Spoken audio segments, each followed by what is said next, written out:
నమస్తే, welcome to red TV. నేను మీ అలీ.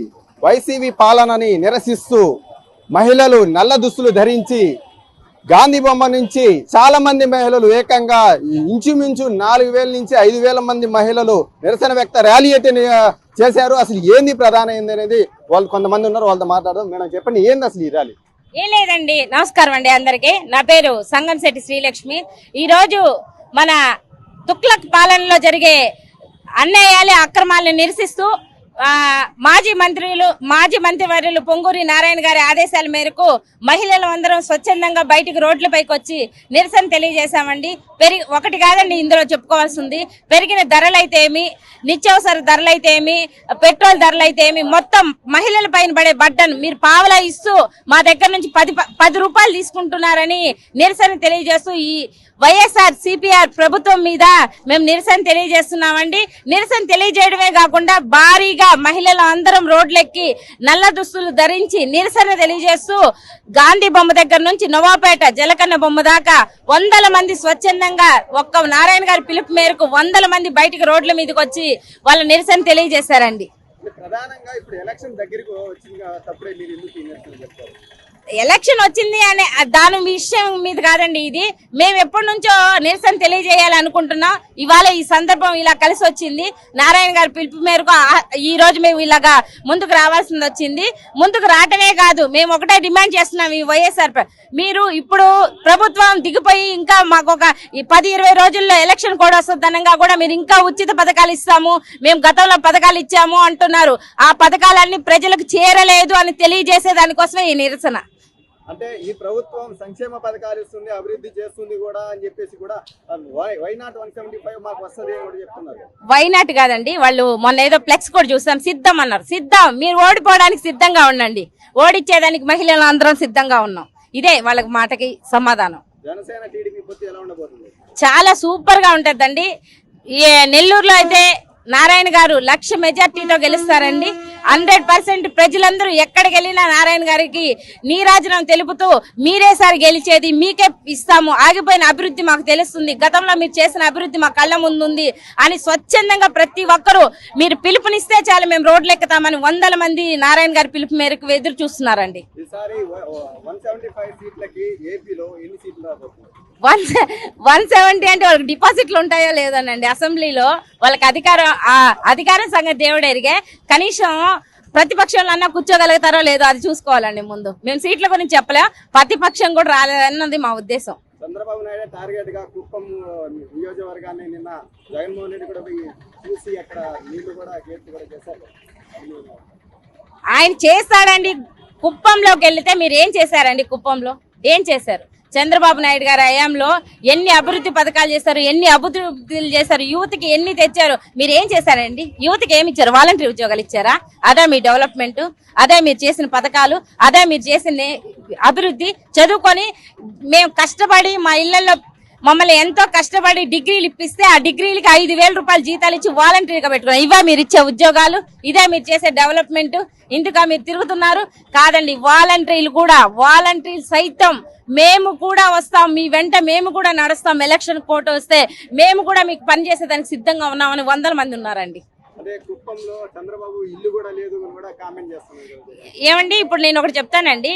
ఇప్పుడు ఈయన సీఎం అవుతాడు అని చెప్పి ఇల్లు కట్టుకున్నాడు. ఎక్కడ కట్టుకున్నాడు? అమరావతిలో కట్టుకున్నాడు. అమరావతిని డెవలప్ చేస్తారా? ఇల్లు కట్టుకుంటేనేనా డెవలప్ చేస్తారు? మేము అడుగుతున్నాం సూటిగా, ఒక మహిళగా అడుగుతున్నాను. మీకు ఇల్లు ఉంటేనే డెవలప్ చేస్తారా? ఇల్లు లేకపోతే డెవలప్ చేయరా? అభివృద్ధి చేయరా? నారా చంద్రబాబు నాయుడు గారి గతంలో ఎన్నో అభివృద్ధులు, ఎన్నో మందికి ఉద్యోగాలు.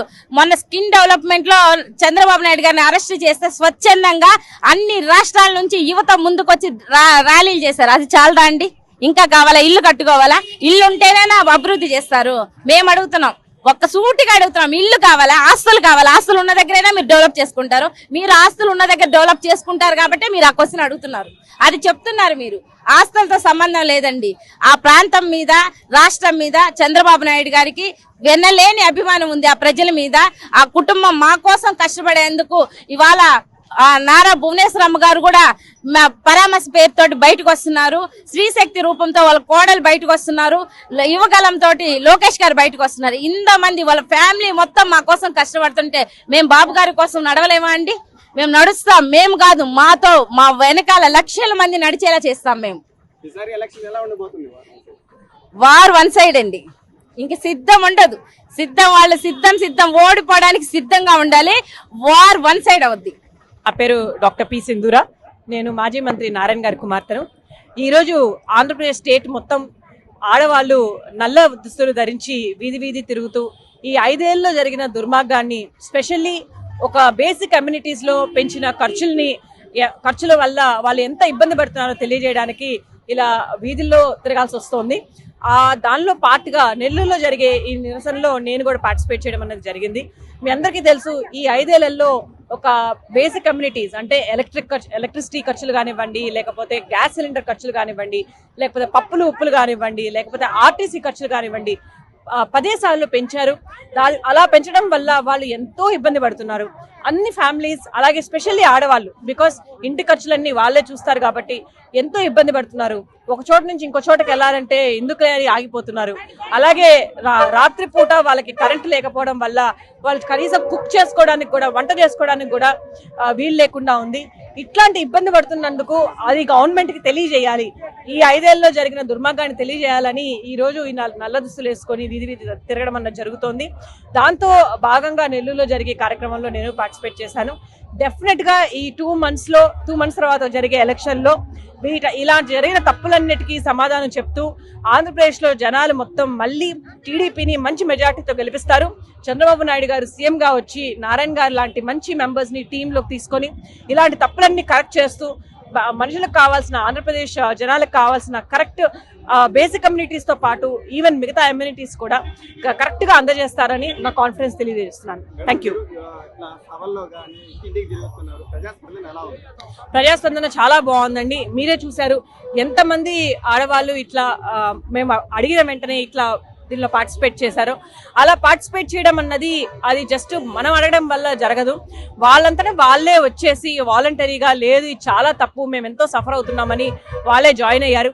అలాగే వీధి తిరుగుతూ ఉంటే అక్కడ ఉన్న చిన్న బండ్ల వాళ్ళు కానివ్వండి, షాప్ల వాళ్ళు కానివ్వండి, లేకపోతే ఇంట్లో ఉన్న మనుషులు కానివ్వండి, వాళ్ళందరూ మధ్యలో మా దగ్గర కొంతమంది వచ్చి జాయిన్ అయ్యారు. వాళ్ళు మేము నల్ల దుస్తులు ధరించకపోయినా కూడా మీరు చేస్తున్నది కరెక్ట్ అమ్మా, కరెక్ట్, కనీసం ఇప్పటికైనా ఆ తప్పులన్నీ అందరికీ తెలిసేటట్టు మీరు చేస్తున్నారని మమ్మల్ని అభినందిస్తున్నారు. నేను ఇందాక చెప్పినట్టండి, ఈ నిరసనకి ప్రధాన ఉద్దేశం ఏంటంటే ఈ 5 ఏళ్లలో జరిగిన తప్పులన్నీ తప్పని తెలియజేయడానికి ఈ నిరసన అన్నది ఫాలో అవుతున్నాము. డెఫినెట్ గా వైఎస్ఆర్సీపీ గవర్నమెంట్ లో ఉన్న వాళ్ళకి వాళ్ళు చేసిన తప్పులు తెలుస్తాయి. అండ్ జనాలకు కూడా ఇలా ఈ ఇబ్బందులు మనం ఫేస్ చేయకుండా ఉండాలంటే మనం రైట్ గవర్నమెంట్ ని ఎలక్ట్ చేసుకోవాలన్న మంచి ఎడ్యుకేషన్ ఇవ్వడానికి మేము ప్రయత్నిస్తున్నాం. అందరికీ నమస్కారం. నా పేరు రేవతి. ఈ రోజు ఈ వైసీపీ ప్రభుత్వం వచ్చినాక మా మహిళలందరమే చాలా బాధలు అనుభవించాము. ఆయన ఏదో మాకు న్యాయం చేశాడని చెప్పేసి ఏదో ఉచిత పథకాలు ఇస్తున్నానని చెప్పి చాలా ధీమాగా జబ్బలు జరుచుకుంటున్నాడు. ఆపో, ఇంకా ఆపో, ఇక నీ జబ్బల జరుపుడు ఇక జరగవు. మహిళలందరూ తెలుసుకున్నాము, నువ్వు ఇట్లా ఇచ్చి ఇట్లా లాక్కుంటావని మాకు తెలుసు. మాకు ఇంటి పన్ను పెంచాడు, కరెంటు బిల్లు పెంచాడు, గ్యాస్ రేట్లు పెంచారు, మహిళలకి ఉచితంగా పథకాలు ఇస్తానని చెప్పేసి రేషన్ కార్డులు వీటిలన్నిటికీ లింక్ పెట్టి కట్ చేసావు. దేనికో లింక్ పెట్టావు. టిట్కో ఇళ్ళు తెలుగుదేశం పార్టీలో టిట్కో ఇళ్ళు గృహ ప్రవేశం కూడా చేశారు. మరి ఎందుకు ఇవ్వలేదు? అట్టి కట్ చేసావు. దేనికో లింక్ పెట్టావు. టిట్కో ఇళ్ళు తెలుగుదేశం పార్టీలో టిట్కో ఇళ్ళు గృహ ప్రవేశం కూడా చేశారు. మరి ఎందుకు ఇవ్వలేదు? అది నీ అబ్బ సొత్తా ఎవరు అడుగుతున్నా? అది ఎవరు ప్రభుత్వం సొమ్ము, మా మహిళల సొమ్ము, మా మహిళలకు ఇచ్చేదానికి నీకేంటి నొప్పి అని అడుగుతున్నా. ఇప్పుడు తగుదనమ్మా అని ఎలక్షన్ వస్తుందని మా మహిళలందరినీ పిలిపించి ఎండలో నుంచోబెట్టి ఉత్తగా దొంగ పట్టాలు ఇచ్చి పంపేస్తావా? జగన్మోహన్ రెడ్డి అయిపోయింది నీ చరిత్ర. నీ కథకు ముగింపు రాస్తున్నాము. ఇక నీ కథ కంచికి మేమందరం అధికారంలోకి వచ్చేది తథ్యమని అడుగుతున్నాం. ఇంకా ముఖ్యంగా నెల్లూరులో పోలిపోయిన అనిల్ కుమార్ గురించి, ద గ్రేట్ మ్యాన్, ఆయన గురించి మాట్లాడాలి. ఆయన మొన్న చెప్తున్నాడు నేను ఎక్కడికి పోలేదు అని. నువ్వు ఎక్కడికి పోతావో, నీ పెట్టిన కలీలను తీసుకొచ్చి పెట్టావు, మాకందరికీ తెలుసు నీ బినామీ అని, డబ్బంతా ఇచ్చేది నువ్వేనని తెలుసు. ఎందుకంటే అక్కడ నువ్వు ఓడిపోయేది తథ్యం, ఇక్కడ ఈయన ఓడిపోయేది తథ్యం. రేపు ఎవరికన్నా ఇస్తేనే ఇక్కడ ఎమ్మెల్యేగా టికెట్ వాళ్ళు వెళ్ళరేమో అని చెప్పేసి ఈ నియోజకవర్గంలో నీ అధికారం ఉండాలనే ఉద్దేశంతో నువ్వు ఇక్కడ ఖలీల్ గారిని పెట్టింది వాస్తవము. మైనార్టీ సోదరులని మాయ చేయదలిసావు. మా మైనార్టీ సోదరులందరూ తెలుసుకోండి, మన మహిళలకి ఎక్కడ పెళ్లి కాను అడుగుతున్నా మనకి దర్గా కట్టింది పొంగూరు నారాయణ గారు, మసీదులకు డబ్బులు ఇచ్చి మన పేదలను ఆనుకుంది నారాయణ గారు. మీరందరూ తెలుసుకొని నెల్లూరు బాగుపడాలంటే మన నారాయణ గారు రావాలని, నువ్వు ఇంకా వెనక్కి వచ్చే రోజులు లేవని అనిల్ కుమార్కి చెప్తూ నర్తకి సెంటర్లో